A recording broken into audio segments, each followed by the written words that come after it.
Yes, I know, my hair is purple. 2020 might have finally cracked me. There's a video coming up about that. Hi, this is Nora. Welcome back to my channel. Today I'm going to talk about a few survival tips for the pandemic, the rest of 2020, and I guess the rest of the time that this lasts. Who knows how long that'll be.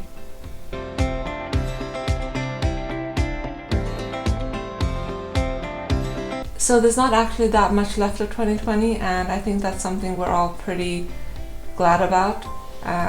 This has been a rough year for everyone, and we've had to find new ways to cope, new ways to live, new ways to maintain hold of our sanity.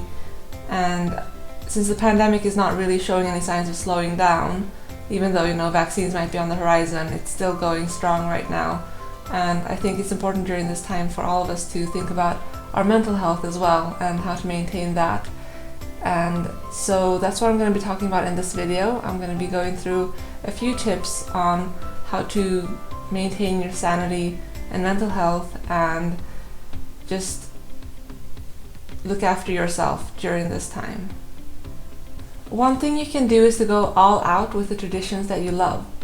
A lot of our traditions have had to change this last year, and we've had to make adaptations and compromises and sacrifices.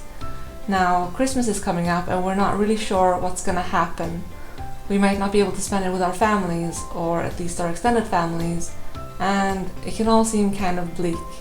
Now, I know everyone doesn't celebrate Christmas, and that's totally fine, but I think that everyone has some kinds of traditions, and one of the ways to sort of help our mental health and help lift our spirits is to just go all in with them.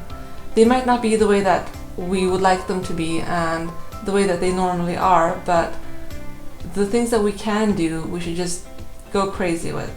That's what my boyfriend and I decided to do this year. It's our first Christmas living together, and we're just making new traditions and going all in, and it's been really, really nice. Normally I wouldn't put up Christmas decorations until December, but this year we started in early November. Like, we've been going at it for several weeks now. We've gone crazy buying loads of Christmas decorations, and we've just decked the whole apartment up, and it's looking really Christmassy and nice. Every time I look at the Christmas decorations and the lights, it just makes me feel happy, and I think that's something we all need right now. We're spending so much time at home in our houses, in our apartments, and it's nice when it looks like Christmas everywhere. Cody's not going to be able to see his family this year because they're back in Canada, and I'm not sure if we're going to be able to see my mom because she's in a different part of Sweden and currently we have travel restrictions. But as sad and as awful as that is, we decided that we're going to make this Christmas awesome. We're going to make it cozy and nice, and we're just going to fill our home with Christmas cheer and not let the sad parts get to us. And I'm not gonna lie, it is easier to not be sad when you live with someone you love. I realize it's a lot harder when you live on your own, but I think it is also a little bit easier to not be sad when your home is filled with Christmas magic.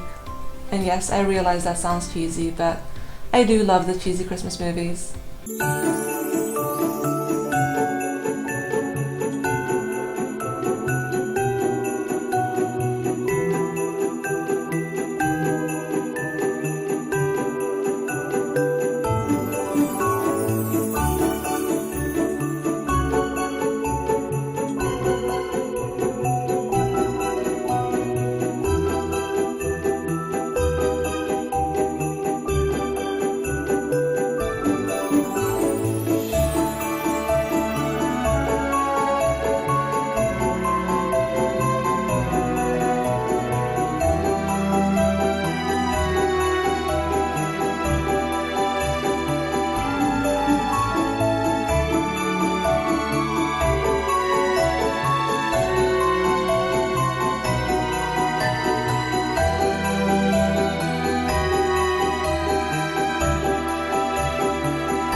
Although we can't really go outside and do whatever we want, there's a lot of things we can do inside our own homes as well. One of the things I've been doing during the pandemic is I've tried a lot of new things that I've wanted to do before but never felt like I had the time. I've tried painting, I've tried DIY projects, I've watched an insane amount of home decoration channels on YouTube, and may have developed a slightly unhealthy obsession with pillows and blankets, or rather cushions and blankets. My boyfriend would definitely say so, although I feel like you can never have too many cushions or blankets. And I've also started this YouTube channel and learned video editing, which has been a lot of fun and completely new to me, which kind of leads into the next point of finding a project. A lot of us have projects that we've wanted to do before and haven't really gotten around to or had the time for. And I think one good way of sort of keeping yourself occupied and keeping your mind off of everything that's happening is to find a project and, do that thing that you wanted to do. But equally, I think it's important to let yourself relax. You don't need to learn a new language. You don't need to learn how to play the piano or the guitar. You don't need to come out of this pandemic having learned, 5 new skills and gotten a new degree or all of that. I mean, if you want to do all of that, that's amazing, but don't put that pressure on yourself.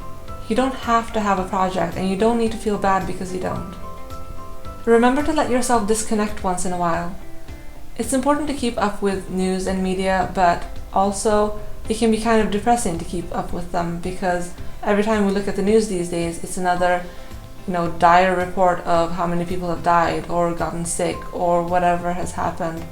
And it can feel like everything is kind of dark and doom and gloom.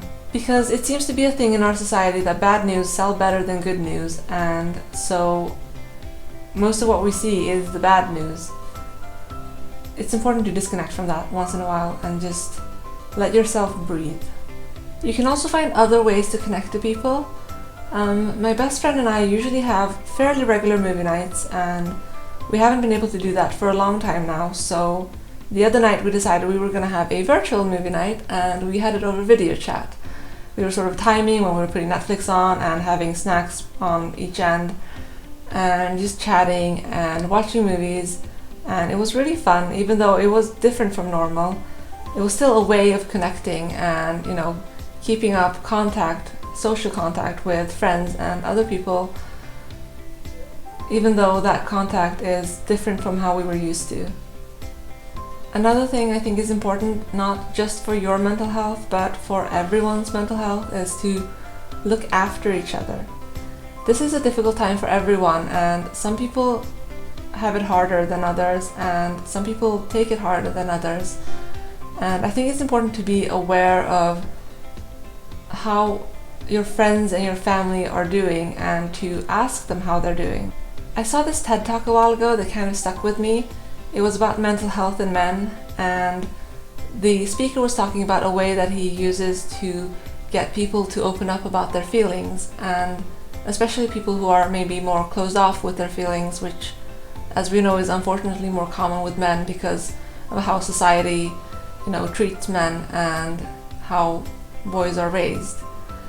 He was saying that one of the ways that he sort of approaches it is that he asks people, "How are you?" out of 10. And I've actually tried that before with someone important to me, and it kind of got them to open up about how they're feeling, because it's easy when you ask someone, "How are you?" for them to come up with the standard response of, "I'm fine, everything's okay," even though everything's not okay. I think we've all done it. We've all answered the question that we're fine, even though we're not. And during this time, it's important to sort of be aware of each other's feelings and to see and be observant if your friends or your family seem to be struggling, seem to be having a hard time, and to talk to them about it and get them to open up and find ways to help them. It's also important to reach out if you are struggling. A lot of people are, and a lot of people struggle in silence. There's no shame in having a hard time, and there's no shame in feeling sad or depressed or lonely. Reach out. Get help. Whether it's a family member, a friend, a therapist, a doctor, there is help out there if you search for it. even though it might not feel like there is. Everyone needs help sometimes, and everyone has periods when they struggle. But if you reach out for help, I think you might be surprised by how many people are there, willing and wanting to help you. Those are the tips I have for getting through this pandemic, at least with your sanity mostly intact. I'll see you in the next video. Bye!